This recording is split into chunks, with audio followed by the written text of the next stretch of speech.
Just want to say thank you to our sponsor, Art of Plumbing. For all your plumbing needs, remember Art of Plumbing. Striving to meet the customer's needs in a timely, professional manner, there's only one name. It's Art of Plumbing. Always reasonable rates, Art of Plumbing. To satisfy all your plumbing needs, of course, remember it's Art of Plumbing at 541-951-9405. That's Art of Plumbing. To sit down with my guest, Kathyrn, today. We're going to be talking about a topic that I think we're all not really good at. In fact, I think some of us really struggle with this. I know my hand's up. Sometimes we have a really hard time of letting things go. What are we going to be talking about? Well, stay tuned for that. I hope your seatbelt's buckled because this could be a wild ride. And I hope you're ready for it because you know I am. So here we go. Hey, come take a walk with me, not like you used to do. Do something different and put yourself in other people's shoes. Open up your mind and open up your eyes and change your direction, change your perspective.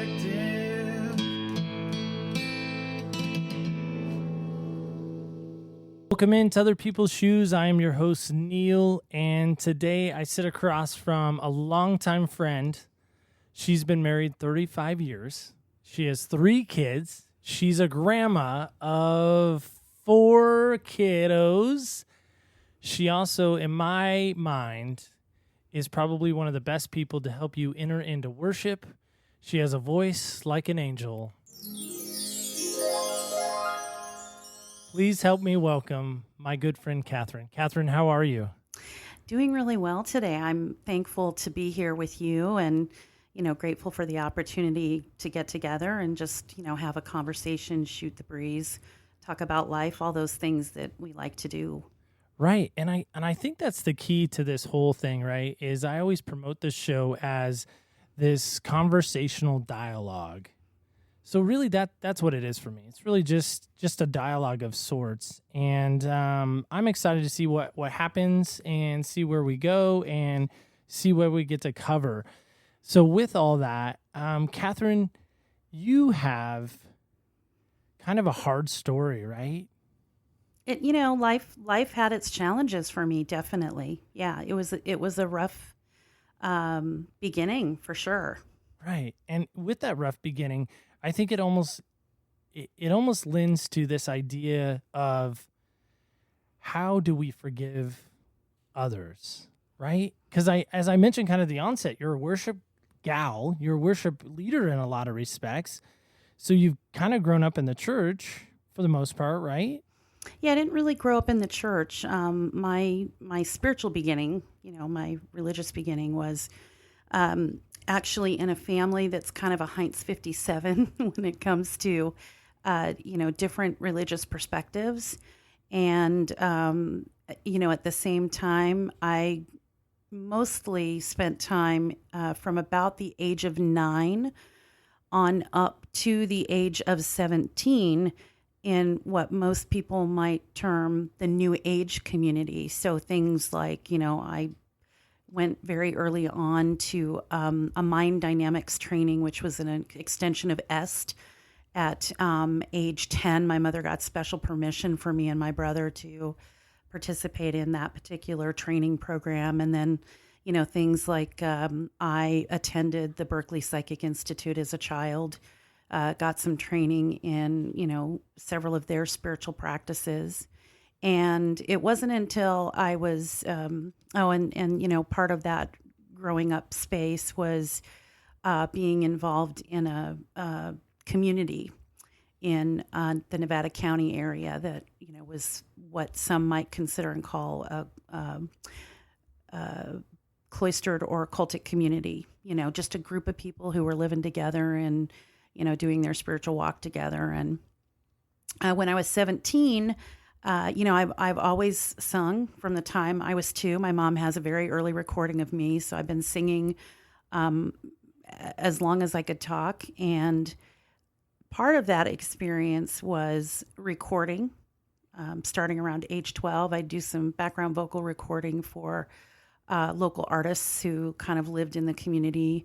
And at the same time got really interested in training, classical vocal training, which was offered through my high school. Very thankfully, we had a teacher who did that for us and gave us free classical training. And it was actually when I got involved in that choir and in that group that I was introduced to God and became a Christian. And so from the time I was about 18 up until now, the present, that's been my commitment, my experience, my saving grace.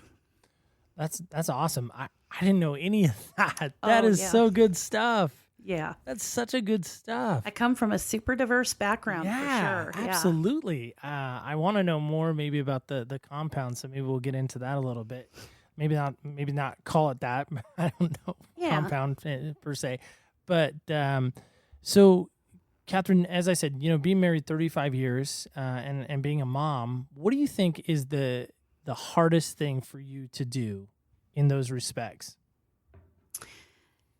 I honestly, the thing that I think about when you ask me about marriage and being a mom is staying true to who you are as a person, because those are parts of who you are.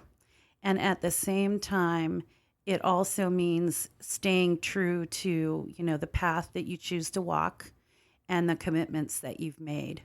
And along with that, the interesting thing about the topic that you and I are going to be covering today, the thing that I remember about that is that also means giving a lot of grace, extending forgiveness and asking for forgiveness, because the reality is that we're imperfect. And the constant is we will make mistakes. We will do things the wrong way at some point in time and have to ask forgiveness, make amends, whatever your description is of that process. And yeah, building on that's kind of my whole idea, is this idea of forgiveness, right? Is that a hard area for you still in a lot of respects? Definitely. I struggled with it this week. There are, relationships in life are complex. They're not simple. They're not linear. And so when you make a commitment to enter into a relationship, whether that is a friendship, a marital relationship, parental relationship, a sibling relationship, or a work colleague relationship, you're making agreements. There are some, implicit agreements that you're making when you enter into those relationships, and, that requires work all the time. And so, I definitely had some challenges with that this week, and part of me was thinking, well, of course, because we're going to be talking about forgiveness. So yes, you're being tested in this area again to see, are you really going to be consistent and true to what you're going to be talking about with Neil? So why is forgiveness so hard for you? I know you kind of alluded to it a few times, but is there a moment in your past specifically that you can think of that you really had to forgive somebody that maybe you didn't want to? Oh, definitely, 100%. The thing about forgiveness, I think that's so interesting from my perspective, and having, talked with people over many, many years, is the fact that there are those moments when we have absolutely been wronged. Wasn't anything we did, wasn't anything we asked for, might not have even been anything that we created, either through our circumstance, where we placed ourselves, who we hung out with, whatever that is. And so that really means that you have to make a choice. Me personally, I had to make that choice. Part of my story is that my mom and dad divorced when I was right around the age of 8, and that changed life dramatically for me. And it wasn't just the loss of this, family ideal that I'd come to expect, stability, security, all of those things that go along with that.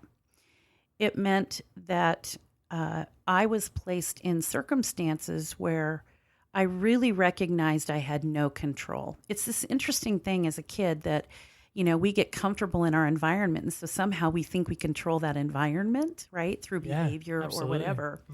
And when, for me personally, when mom and dad went through the divorce and all of a sudden mom worked full time, my mother was a stay-at-home mother. And so then she worked full time and was not home. And we were placed into daycare. I recognized immediately I didn't have control. And the way that I recognized that is that the place where we were is someplace that my mother had vetted. My mother has a degree in early childhood education. She was a teacher. Of all people, you would think she was well qualified to Right. vet a caregiving situation. Right. Yeah. And yet, I recognized mom was going through her own transition, through this dramatic change that happened in her life. And so the daycare situation where we were placed was abusive, and not just emotionally and physically abusive, but, there was a young boy there who abused me. And then the interesting thing was once mom found out, she immediately took us out of that situation, put us in another situation where she, again, vetted that family. And unbeknownst to us at the time, I was abused again by that boy. And what we discovered is the two boys knew each other and they were sharing notes.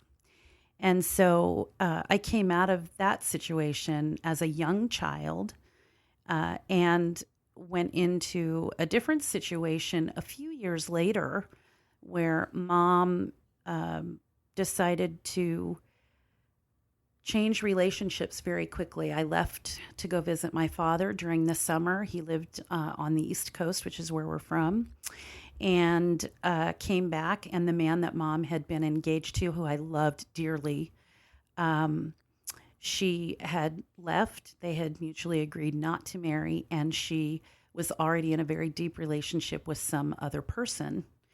And we ended up moving in with him. And then from the time I was 12 until I was 17 was abused by him. And so one of the things that's interesting about that situation is that I had to choose to forgive this man and these boys. And to me, honestly, it was a little easier with the boys because they were younger.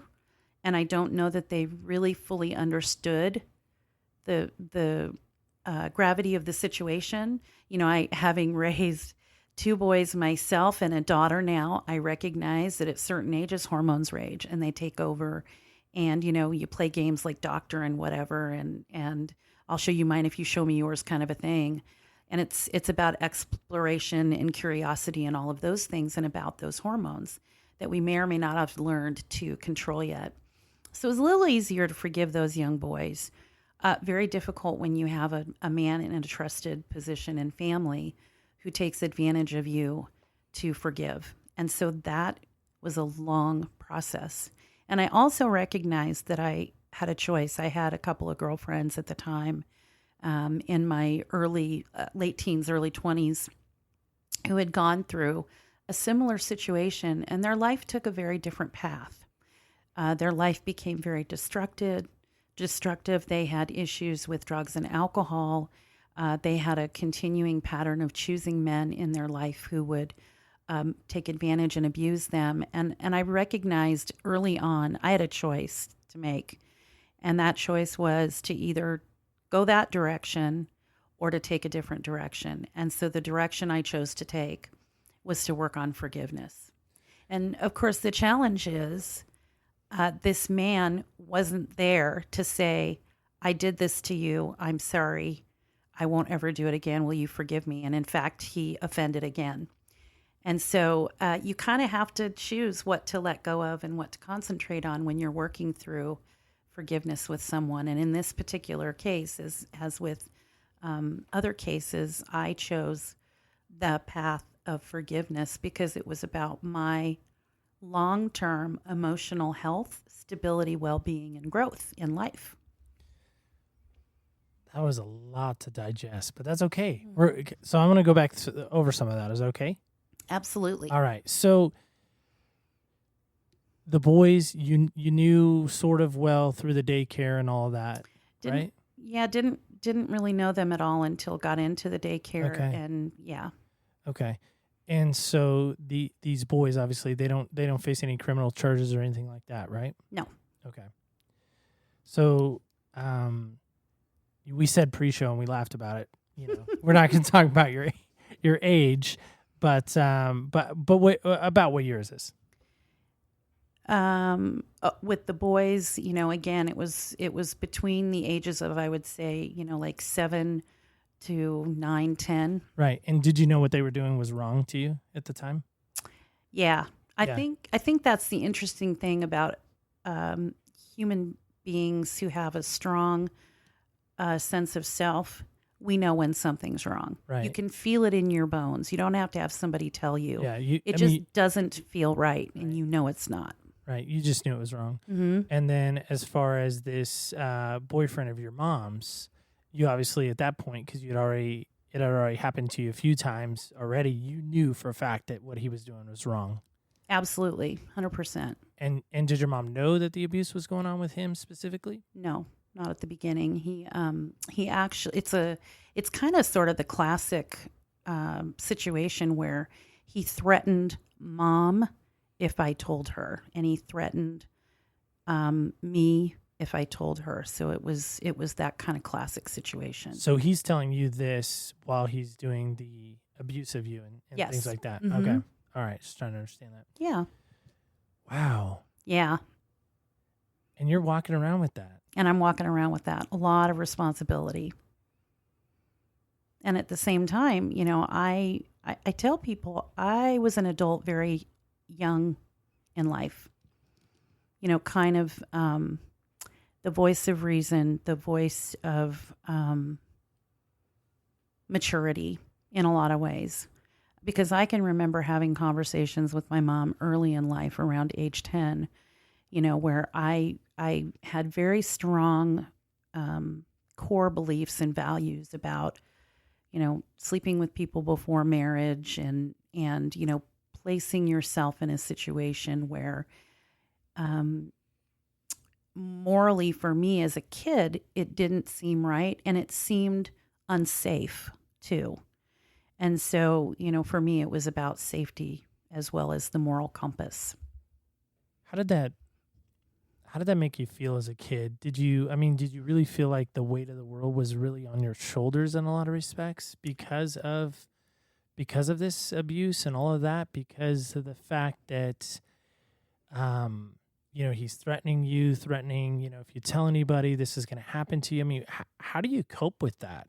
It is a huge weight for anyone who goes through that kind of experience in life. And I can only speak about how that was for me. And right, for of me, course. What I recognized and understood early on is that there are, in a way, a couple things that occurred to me. Number one, I remember later in life, right around my early 20s, just before I got married, going into intensive therapy to work through some of the lingering issues around this situation, because I really wanted to be able to go into marriage, continue to work on that as I needed to, but have a completely different perspective to be healthier.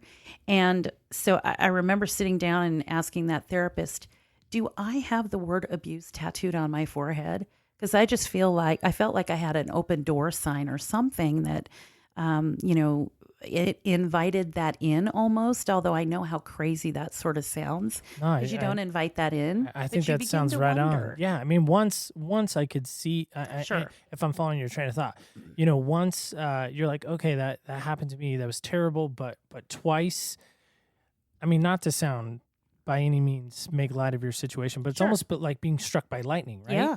Like struck once is like, okay, wow, okay, that happened. That was terrible. I don't ever want to go through that again. Right. But then, the idea of getting struck again and then again, I mean, I could see how you would feel that way. Absolutely. I think Exactly. anyone would feel that way. Exactly. And so, there was that perspective. And then, of course, the other thing that truly occurred to me is that there were really three people who needed to be forgiven in that situation and for me to work through. And the first was, of course, the abuser, right? That was the bigger issue. But the other was my mom. And that's been a continuing work in progress and road. But then the third person was me, had to forgive me. And so, to be able to sit down and work on that and go through each of those was important. You bring up yourself. Why forgiving yourself? I don't get that. I really don't. Well, again, going through this multiple times in life, you begin to wonder, is it me? Is it me? Is it something I did, said, whatever? And some of that has to do with my growing up experience too. I grew up in a military family, and I don't just mean one parent. I mean all my grandparents, my grandfathers, my uncle, my father, cousin, my husband also was in the military.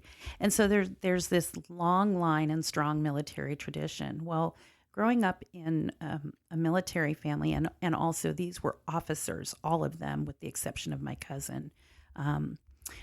And so the way that you are raised in the family is very different. And part of the way that you are raised in the family is to always look at your surroundings very critically to improve. It's about improvement. It's about following the rules and all of those things. And so I think there's some of that upbringing that caused me to look at this situation and ask, what is it about me? And, quite frankly, just the number of times to have this happen to someone in life. I think for me, it makes logical sense that anyone would sit back and think, what is it? Is it me? What am I doing, saying to maybe contribute to the possibility that this could happen again? And so that meant forgiving me, not because I had done anything wrong, but because, for instance, one of the things that I recognize many survivors go through is the question about, why didn't I tell someone sooner? Because as an adult, it makes a whole lot of sense that you would do that. And yet recognizing as a child where you are emotionally, spiritually, physically, and the amount of control that is exerted over you. So of course it makes complete sense that you would not have felt comfortable going to anyone else because you thought that your mother was in danger, you were in danger.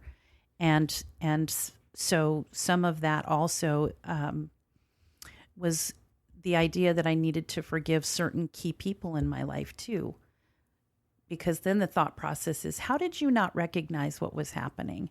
How did you not recognize that this outgoing, effervescent 12-year-old all of a sudden changed and wasn't the same person? Yeah. And that there was a driving force behind why that was happening. And so it was forgiving the abuser, forgiving mom, forgiving me, forgiving other key players in my sphere, my life, who didn't really recognize that. So because we're friends, I know a little bit of this, not all of it, of course, of what you're sharing today. But I wonder, how does your relationship with God play into this at all? So my relationship with God is really key for me because it at 17, still going through this abuse, becoming a Christian, one of the first things that I recognized wasn't that, there was this big being in the sky that was going to immediately change my life and make everything safe and happy and okay for me. But what I immediately recognized, reading the Word, the Bible, and being around some really mature believers who I was careful to select, meant that there was hope, that my life would not always be this way, that this was a moment in time. Ecclesiastes talks about a season for everything. And there's even a famous song that talks about, the season for everything. The birds, right? Yes. Did I get that one right? Yeah. All right. And so, I knew that this was going to pass. And at that point, I also recognized about myself that I'm resilient. And so what I chose to do was to believe in the hope that God was providing for me and that relationship was providing for me. And that's when things changed. I mean, it was very shortly after I became a Christian that the whole story came out. Mom immediately took us out of that house into another situation and divorced him. And so, yeah. But some would say, if we're playing the other side of the coin, that if your God, and my God too, if our God is so good, why would he allow such a crazy thing to happen to such a nice, sweet little girl? And, that's a question I wrestled with too, because there are moments where I've been really angry at God too. It's like, hey, where were you? Because I had a recognition of what would be your answer to that? Well, I had a recognition of God from the time I was 12. And I think that was, I don't know, it was just very inherent with me. And what I recognized in not only reading the Bible, but just, again, getting around some really mature, strong Christian people, women in particular, is the fact that God gave us free will. He allows us to choose. And we know that we are imperfect people. And so, the reality is that because we live in this world where sin exists, and people have the right to choose their actions, that means working through it. And so really, honestly, if we're talking about blame doesn't belong with God. Blame belongs with the man who abused me, clearly and squarely. And blame also belongs with the mom who made choices that put me in that sphere. And you could also say that blame also belongs on my shoulders for not telling someone sooner. And at the same time, I recognize, how crazy that sounds, because again, as a child, you are in a really untenable situation where you're controlled and there isn't really necessarily an out. You're just looking for the adults around you to recognize what's going on and pull you out. And so again, it kind of circles right back to forgiveness. And at the same time, I did have to work through that conversation with God, rail at him, yell at him, ask why, why me, and why me multiple times, because it wasn't just once. And so again, what I always hold on to is that, God loves me more than anyone on this earth could love me. He certainly hurt when I hurt. He feels happiness and joy when I feel happiness and joy. And I recognize that those people had choices and they didn't always make good choices, just like I haven't always made good choices in life. Any regret about any of that situation, or just regrets in general that you wish you could almost have a do-over again, that you've struggled with again on some level with forgiveness? I have never asked for a do-over. However, I have said multiple times and continue to say, I would not change what happened to me, because I also recognize that what happened to me has informed who I am today. And so, there is a level of compassion, understanding, empathy, sympathy I have that other people may not have in life because of what I went through. And at the same time, it's given me the ability to recognize, and I guess for lack of a better word, be able to set better boundaries around relationship and not take in stuff that's not mine. And also hold other people accountable when they're trying to justify a decision and action or something else in their life that doesn't make sense. So you mentioned your daughter. She's amazing. Sometimes, Thank you. right? No, she is. She comes You guys are good parents. You guys are doing it right, I think, in a lot of respects. And I think that obviously comes out in your kids. It's a reflection of who you are, I think, a lot of times, right? In our kids as who we are as parents. But the thing that I'm coming back to is, were you a little more mindful when your daughter was growing up on where you placed her and who was around her and all of that? I was extremely mindful, even when the boys were growing up, about where we placed them, who they were with, and what those circumstances were going to look like. And for the majority of their growing up years, with the exception of a couple years with the boys, they've actually been with family members who, we knew and trusted, who lived near us, and so we were extremely fortunate in that regard. And prior to that, we hired a nanny who we went through a rigorous interviewing process to find that person, and she was wonderful.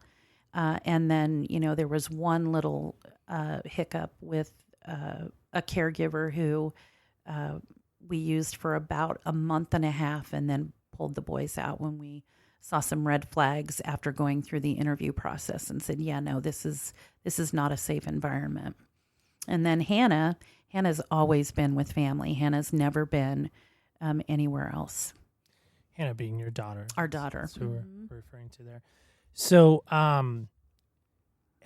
how has life been walking in the idea that if we don't have unforgiveness, we really are paralyzing ourselves? How's that been for you? Do you feel like, and for others who might struggle with unforgiveness, what advice would you give them?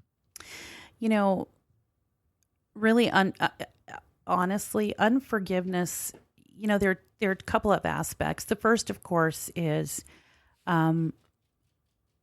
forgiveness is really about a reset. It's about a reset. It's almost, you mentioned do-over. And it's not as though it's a do-over so that someone else can wrong you again in the way that they wronged you before. But it's definitely a reset so that you can reframe life in a way that's more meaningful, more positive, and allows you to walk out of whatever that negativity is, for me anyway, into the light. That's really what it's about.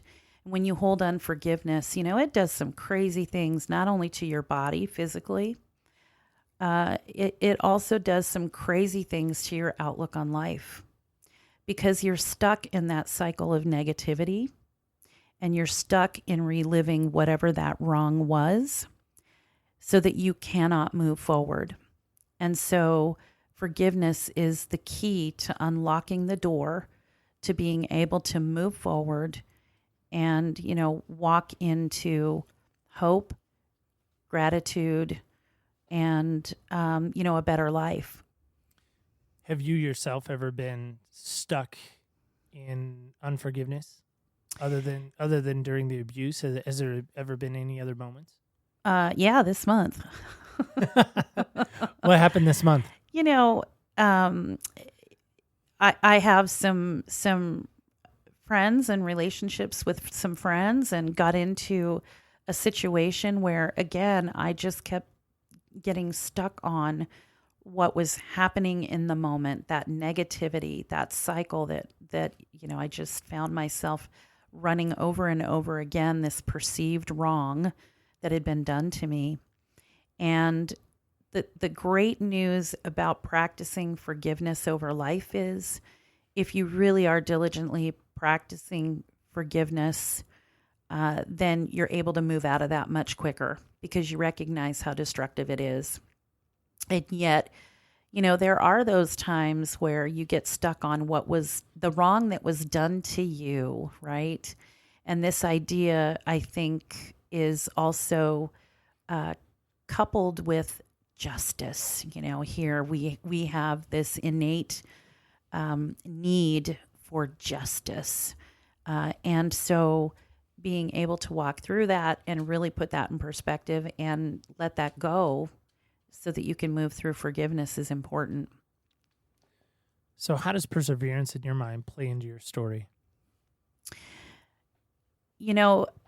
really, it's as simple as perseverance is all about getting up and moving forward. It really is. If you don't persevere, then the thing I think about is basically, you sit on the side of the road and you wait to die. You don't fully engage in life. You're not really living. And I don't know how that is for other people, but that's kind of my view. And so for me, resilience and perseverance is about recognizing that until it doesn't happen anymore, we have this expectation that the sun will shine tomorrow.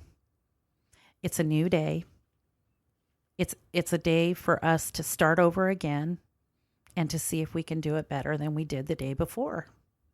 And so perseverance and resilience it is really all about, again, continuing to work through those agreements and those commitments that you make in life. So building on that some more, just this idea of, has there ever been that one moment in your life that you're just like, man, I can't let go of that. I won't move on from it. This is just always going to be my story, my identity. I mean, maybe it was the abuse, maybe it was something else, but I mean, is there anything in your life that you're just like, man, I mean, because I can think in my own life, right? There are some choices I made along the way that I'm like, I have to almost daily tell myself, you're forgiven from that. Move on. Let it go. I mean, like the movie Frozen says. Is there anything like that for you? There are. And, I was thinking about a couple of those just this week. There are those things where, you made choices in life and it's difficult to move on from them. Do you have one in particular that comes to mind? Well, one of the things that I think about is maybe relationship choices that I made in the past. And it's like, oh my gosh, why did you do that? That was dumb. That was dumb. And so, feeling, for me, it's any choice in my life where there's guilt or shame attached to it, really. Right. If there's guilt or shame attached to it, that's something that for me personally can occasionally come back up again. And I have to do exactly what you've expressed, which is, okay, that's in the past. You're a new creation.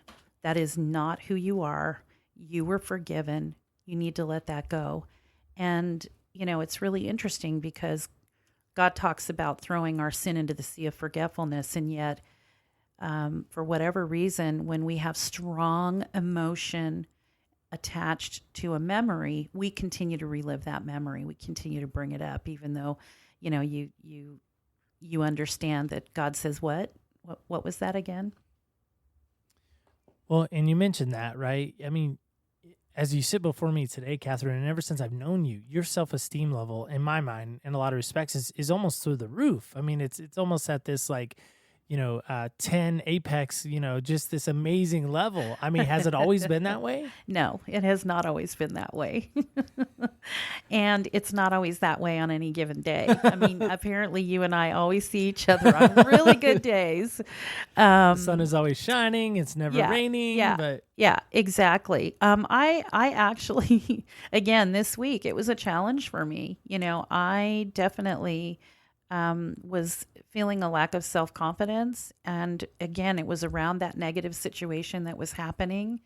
And I recognized finally, I made that decision again. I need to work through forgiveness on this situation because there's my part and there's their part. And I can't be responsible for their part. And I don't even need them to acknowledge their part. I need to acknowledge my part and ask for forgiveness. And the other interesting thing about that is forgiveness is not saying I'm sorry. I'm sorry is not forgiveness, because often when we say I'm sorry, there's no acknowledgement for what we are sorry for. It's kind of like, remembering when you were kids and, you had a fight with a sibling or a best friend, and the adults would come in and say, okay, you have to say you're sorry. And you'd almost do that, Sorry. I'm sorry for kind of whatever I just did to you. I rolled, not even looking at you. Right, exactly. When you ask for forgiveness, you say, I'm sorry, will you please forgive me? Or don't even say I'm sorry, just say, will you please forgive me? There is a humility that goes with that statement, because you are listing your wrongs and acknowledging that what you did, said, whatever, had a great impact on the other person. And in humility, you're going to them and saying, I recognize what I did to you and how that hurt you or impacted you. And I would like for you to consider forgiving me. And more times than not, I don't ever remember a time where somebody said, you know what, I'm not going to forgive you for that. Because people recognize, again, in that moment, there is some form of small justice, because I've been humbled and come to you and listed my wrongs and acknowledged how that made you feel. And so, it's there's a much greater chance that someone's going to be willing to say, I forgive you, and then hug it out or do whatever your practice is. Yeah, I like the hug it out method sometimes, Yeah. for sure. That seems more friendlier. So I'm just curious, is there anywhere along the way that you have ever in any way said, I can't forgive that person, or I won't forgive that person? Is there anyone that comes to mind right offhand? Yeah, the abuser, for sure. And even my mom. There were times where my relationship with my mom was strained. I can't forgive her for not recognizing that something was going on, or I can't forgive her for making a choice to go into relationship with this, human being who I considered to be terribly horrible. And so that's difficult, because it means going back to working through forgiveness. And the other thing that I think, in my experience, people don't understand is forgiveness is a process. It's not a one and done. Sometimes it's a one and done. But again, any situation you've experienced where there is great emotion, that's different. That's going to take work over time, and you'll work through, that process of forgiveness more than once. And you'll need to do that, because there is such intense emotion that goes along with that experience.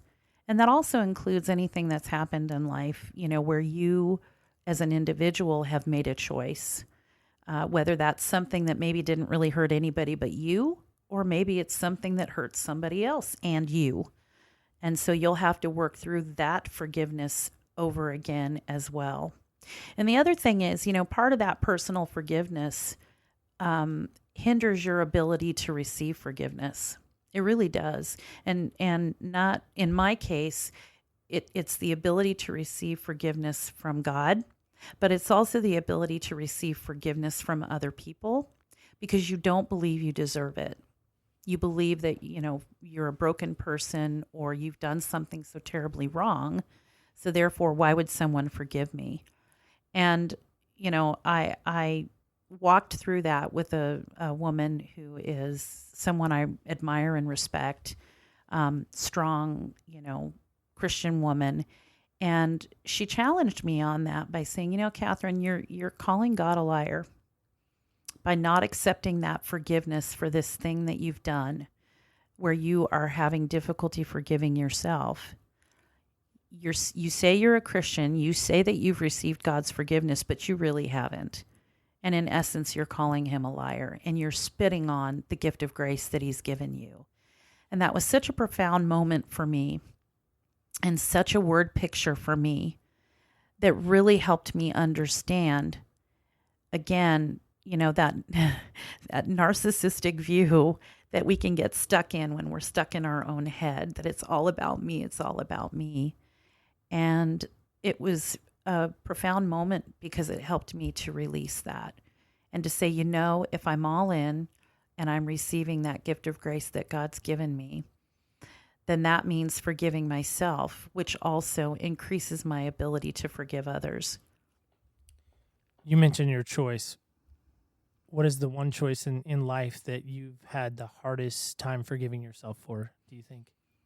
I had an abortion early on in life. And, at the time, it was what the world said was okay to do. And, I I did. I made that choice, and it was really difficult to forgive myself for that. Now, obviously, I'm not a woman. Mm-hmm. Last time I checked. Sorry, trying to make levity. Probably shouldn't in this type of situation, but what did that walk us through that? What led to that choice, and then maybe what led to you, what led to you being able to forgive yourself? Because that's a pretty deep one, I would think, for most ladies, right? I mean, and even in our faith, some would absolutely 100% probably like judge you in a lot of respects. Definitely. because in our faith that goes against everything we believe in. Well, and I've been judged in a couple different ways for that topic. One is, judged for making the choice to have the abortion. And then later becoming a Christian woman and understanding what that choice really meant in the eternal perspective. Feeling guilt and shame over that choice. Then there are those who, judge me for feeling guilt and shame over a choice that the world says is okay to make. And so here's what I recognize about that. I was in that abusive situation. I was not in any way, shape, or form able to take care of a child, and also didn't really fully understand back then that there were other choices like adoption or some other opportunity. And so I made that choice because I thought there is no way I am bringing a child into this situation. It's not going to happen. And at the same time, becoming a Christian woman and really fully understanding the gift of creation and the gift of life, I now understand that puts me on a footing with other people who have killed another human being. And that gives me great guilt and shame. And at the same time, I also, again, recognize that if I have really, truly been forgiven by God and received the grace of forgiveness, then I need to be able to forgive myself and move forward, which does not mean that I don't recognize the decision I made and the impact that had, not only on my life, but on, the life of the other person involved, and, the life of the unborn child. But it certainly means that I can receive that forgiveness and walk through that situation and understand that that's a piece of my life now that God can use for his glory and his good. So if I'm understanding you correctly, did the pregnancy come out of the abuse then? It did not. Okay. I just want to be clear on that. Yes. Okay. Wow. How long did you carry that around with you? I still carry it around with me today. I don't think, again, anything that has a great emotional impact, it's part of the fabric of who you are. Right. And, the beauty of that is that we all have experiences in life that have shaped us. And it's part of the patchwork of our life that, in my experience, is used to bless other people, either because you're able to extend grace, compassion, forgiveness, understanding, sympathy, empathy. Those are important things in life that we need to be able to extend to other people. My grandmother used to make quilts. Maybe your mom and maybe even grandma made some quilts as well, right? My mom is a quilter, yes. Oh, that's awesome. See, I didn't even know that too. Kathyrn fact number 875 maybe. But with that, I think a lot of our story is like a patchwork quilt. It has different little patches that kind of keep coming together. I don't know why my mic keeps doing that. It's so weird. Anyway, I like the fact that your story, no matter what, has in a lot of respects this little kind of patches of spots that now makes this menagerie of glory, really. It is. I mean, I recognize, no matter, again, what your belief system is, we hear words like what you reap, you sow. We hear things like karma, the law of attraction, what you put out, you attract to you. We put it out to the universe and it's going Exactly. to come out to us. Yeah. Exactly. And really, for me, it's about taking that patchwork of life and being able to create something positive out of it. And it was, first the ability to choose a man who was completely opposite of the abusive person who was in my life. My husband, Kevin, who has been a rock for me. He is the balance in my life. It's completely opposite for me in so many ways, and yet the perfect partner for me. And then to go on and say, I am not going to create a life where my children grow up and don't feel secure and safe. And that doesn't mean they're never going to be, they're never going to feel moments of insecurity or a lack of safety, because we can't guarantee that for our kids. But what it did mean is that I could create a family life where they would grow up feeling loved and, appreciated and challenged. And I remember one of the very first conversations Kevin and I had about raising kids, for instance, is I said, I've been an adult from the time I was 10, 11, and I want our kids to remain kids as long as they possibly can. And I don't care, what the world and our friends say about that. That's my perspective on life. And we were able to create that for our kids. They were able to, stay kids a whole lot longer than I was. And so, those are the kinds of things I think come out of that patchwork that we're talking about. The choices that we make in creating that future life that affect other people because we're making a commitment to be in relationship with them. And again, I think that just adds to the menagerie that we're talking about, right? This patchwork quilt of sorts. So, Kathyrn, I want to think back just for a quick second. However old you are now, we're just going to leave that a mystery because some questions just don't need to be answered, right? Sure. What would you tell that young girl back in those days when all the abuse and all of the other stuff's going on with her? What would you go back in time and tell her? Like, she's swinging on the swings at recess, carrying that giant burden of, I can't tell anyone, keeping this massive, massive secret. What would you tell her? That this is not about anything in you that's broken or needs to be fixed. Life will be different and full and magical, and you are complete. You are enough right now the way that God created you. And there is great gifting that God has given you. And there will come a time in life where you will not be in this situation anymore. And you are going to have the ability to create the life you want and to use those gifts to make the world a better place. Would she believe you? In that moment, I don't think she would. She might be a little freaked out even, She right? might be a little freaked out. Like, oh, who are you? I know what's hiding underneath your bed. Whatever. Exactly. Okay. I know where the cookie jar is. It's, That's right. 6 places to the left, whatever.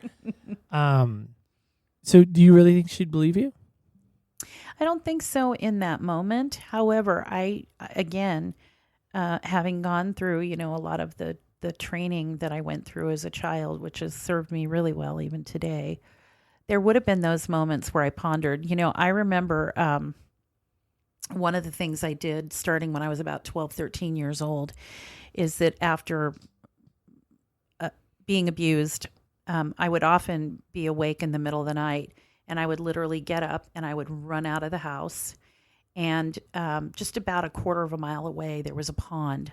And I would go out and I would sit at the edge of that pond, and I would just look at the stars, and I would start talking to the stars. I would start talking to this person who I began to recognize as God. And I would ponder, what was going on and try to figure out how it was going to change and what this was going to mean for me in life later on, even at that early age. And so I do think that there would have been a moment where this young girl would have said, yeah, that lady that came to talk to me, I think I'm going to think about that a little bit more. She's probably right. I don't feel it right now because I feel really unsafe and insecure and, stressed and all of those things that go along with holding that kind of experience in life. But yeah. Well, Kathyrn, I gotta thank you. I'm always baffled and kind of almost stunned and a little bit dumbfounded in a lot of respects when people agree to come on. Like I ask people, I'm always hustling this show and always promoting it, but why did you want to come on? It was about this idea that it is important for us to spend a moment walking in someone else's shoes. I love how you said that. Yeah. Yeah. That was what intrigued me about it. It was the idea that we could have a transparent, real conversation about life, no judgment, no preconceived notions or ideas, and really just spend a moment walking in someone else's shoes. It's something that I've said for a long time to many, many, many people. We each have our own story, and it's important. The story is important. And what's even more important is the story needs to be heard. A lot of the hurts that are going on in the world today are people crying out for their story to be heard, acknowledged, recognized, so that they can take the patchwork quilt that is their life and make the world a better place. And when we are in this situation where we cannot tell our story or feel that we've told our story and we're not heard, that has devastating impact on us as individuals and on the world as a whole. So I love that, you've created this space where you can spend a brief amount of time in your day and you can, spend some time in someone else's shoes and hear their story. Take what you want to take, leave the rest. And, the hope is that the world will be a better place. Well, and it's hard too, because, as a host, my wife has often said, so that's another mention for Elizabeth, if you're keeping track at home, that my personality specifically is like coffee. Some people love it. Some people hate it. And I always say, I add to that, well, sometimes people just have to be around me and just maybe add some sugar to it, add some sweetener to my life. I don't know. But I say all that because I think what you said was first off, very beautifully said. Way better than I could ever say it. So thank you. Very, very complimentary of you. But the other idea is I like what you said because I think our world really is missing that in so many ways because of this idea that bad stuff happens. Yes. It really does happen. And when that happens, what do we do with it? Yes. And when we're around it and we just tend to ignore it, push it aside, push it down, hope it goes away, put it in the closet so no one can see it, put on this fake facade, fake face, fake smile, fake everything. Oh yeah, I'm good, I'm fine, everything's great, but really deep down inside, we're not okay.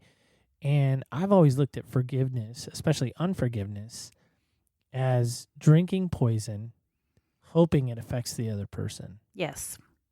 And Great analogy. And I just think if we're walking through life like that right now, so maybe speak to that.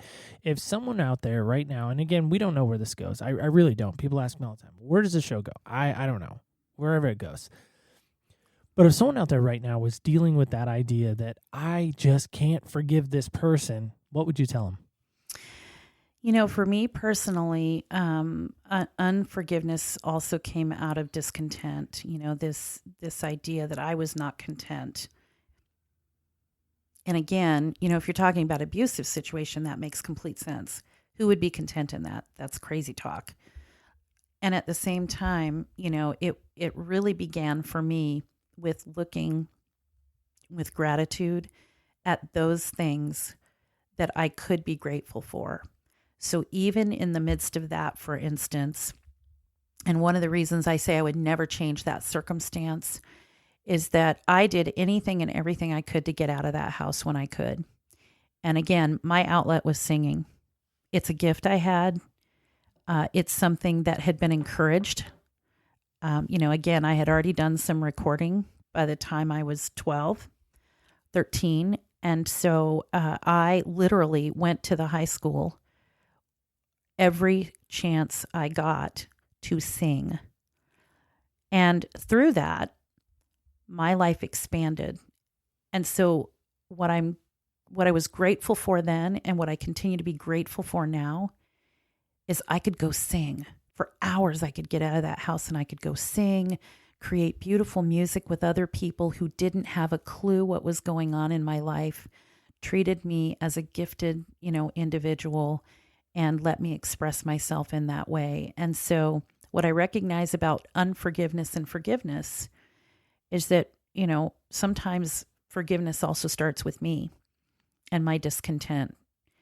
And so if I'm looking for contentment also comes from being grateful. So I have to first look at gratitude. And I love what you said about, unforgiveness being a poison that we drink, hoping it's going to affect the other person. And that is so true. And what I recognize personally is that's not how it works.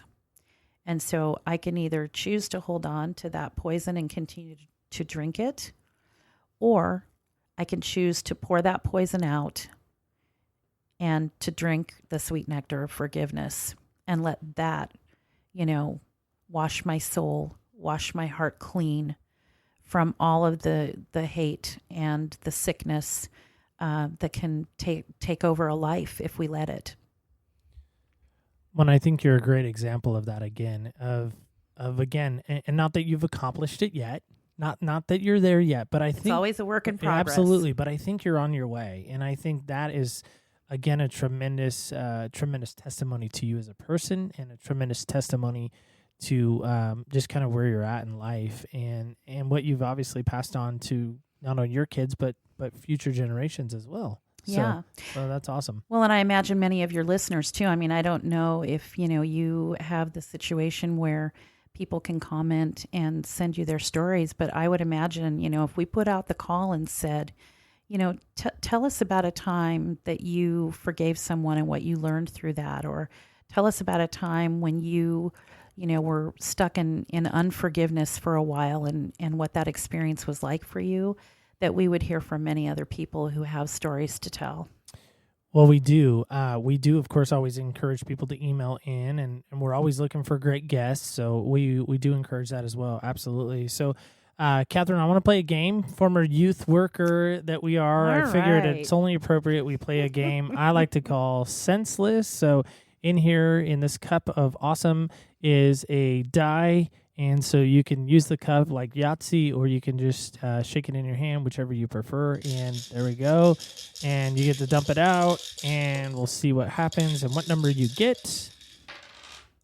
Number 6. I love number 6. That's my favorite question. Of course, I wrote them. So this is a game I like to call Senseless, involving the senses. And so here we go. Kathyrn, number 6 is this. It's the wild card question, which is this. You get to have dinner with one person. They're buying. And you get to pick the restaurant. You get to have dinner with anyone, dead or alive. Who is it with and why? Anyone, dead or alive. Who is it with? They get to pick the restaurant. No, you get to pick the restaurant. I get to pick the restaurant. You get to pick the restaurant, and they're paying. paying. So money is no object. Ooh. So I've had people say, "Well, I want to go to this Dead restaurant, or but it's really expensive." And I'm like, "But they're paying." So dead or alive, where do you want to go? And who are you eating with? Who am I eating with, and dead or alive? Gosh, that's a question that's hard to answer on the fly because there are so many options. Goodness gracious. And only one. I've had people try to say, "Well, I need this person, I need this person and that person." Like, it's got to be a round table combo. Nope, No, it's one. Okay, one. And of course, most would say, "Oh, the easy one. It's Jesus." But I mean, that's kind of the Sunday school answer. You're better than that, right? I mean, if it is, that's fine. I'm not judging you for that. I would hope I wouldn't take the easy answer out. I think I would want to sit down. Honestly, the first person that came to mind for me was Michelle Obama. Michelle Obama? Michelle Obama came to mind for me, which is kind of incredible. Why Michelle Obama? Now I am dying to know. So that is not who I would have thought at all. I know. So I remember when Barack was first running for president, and there was this little piece on Michelle, and it talked about her experience in the work world and life, and she came out of healthcare, and just watching how she has embraced this huge role on the stage that her husband took. I would just love to sit down with her and have a conversation about how, as a woman, a Christian woman, a believer, she navigated that, because it's really different. It kind of goes along with our forgiveness topic, because, your husband is under a microscope out on the world stage. He's going to make mistakes. Not everybody's going to be happy with him at all times on any given day. They're going to say things about him and about you. And so how do you navigate that? Continue to walk forward in your faith, believing what you believe, and continue to contribute and have, this impact on the world. But at the same time, more importantly, how was that for you and your husband in terms of your relationship? And how did you keep your self-esteem and confidence going forward on a daily basis? And how many times did you have to forgive people? Really, honestly, it's like, who did you have to? I wouldn't necessarily ask who that could put her on the spot, but like maybe she has a journal somewhere of all these names written down or something. Yeah, like what, because there had to be some zingers where, I imagine it's happened, for me, where you want to protect your loved ones and defend them. Well, the mama bear comes out. The mama bear right? comes out in me. Yeah, you've seen that person. I have personally a few times, in a good way and bad way sometimes. But yeah, that was the first person when Michelle you asked the question. Obama. I know. I wouldn't have expected that either. Never would have thought that. I know. I wasn't expecting it either. That's okay. That's we don't rehearse these things. It just happens. So I know. So Kathyrn, this has been fun. Not only has it been fun, but I think you have so many, we would call them truth bombs almost, right? Like little haymakers, like little, throat punches even at times. I think you had a lot of great wisdom. Thank you. And you're a very wise woman. And I just really admire what you've done and where you've been and where you've come from. And again, your voice is angelic. Oh, thank you. It really is. And it really helps me get into worship when I know you're up there. So with that being said, so I'm just going to kind of close with that and see if this works. There we go. A little sounder as we head on out of here. So my guest, Kathyrn, of course, we want to thank her again for being on Other People's Shoes. I just want to end with this. If you're walking through life and you're thinking, gosh, I need some perspective, give us a try. Other People's Shoes. I am, of course, your host, Neil Matthews. And remember, when you walk in other people's shoes, you really do get a different perspective on life. Again, I want to thank my guest, Kathyrn. Please stay tuned to next week as we dive into another pair of shoes. Or shall we say, try on another pair of shoes.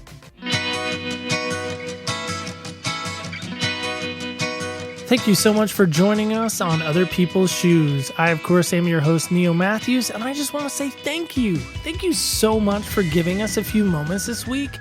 I don't know about you, but I really got a lot out of what Kathyrn said about forgiveness and even how damaging unforgiveness can be. I mean, after all, isn't it like drinking poison thinking it affects the other person? That was a big takeaway for me. What was your takeaway? Hopefully you had one. If you did, please feel free to share it with a friend, family member, or coworker, especially this episode.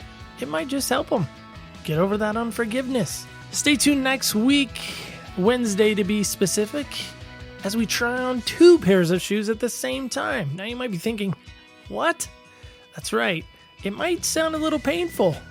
We might even have to persevere a little bit. A little bit of a hint of who we're going to be sitting down with next week, my guest, Ashley and Justin. Stay tuned for that. Of course, if you would like to hear future episodes of this show, that can be done so at opspodcast.com. If you'd like to follow us on social media, that can be done so at facebook.com. Feel free to give us a like. We're under Other People's Shoes. If you'd like to follow us on Instagram, that can be done at OPS Podcast Show. If you'd like to tweet us, that can be done at People's Shoes. Just one more thing before we end, and that's this. Remember, when you're walking this walk together, as I think we are, right? Remember this week, when you walk in other people's shoes, you really do get a different perspective on life. Stay tuned next Wednesday as we try on 2 pairs of shoes with my guests, Ashley and Justin. And it might sound a little painful and have a little perseverance, but we'll get through it together. Stay tuned next week for that. Can't wait till then. See you then.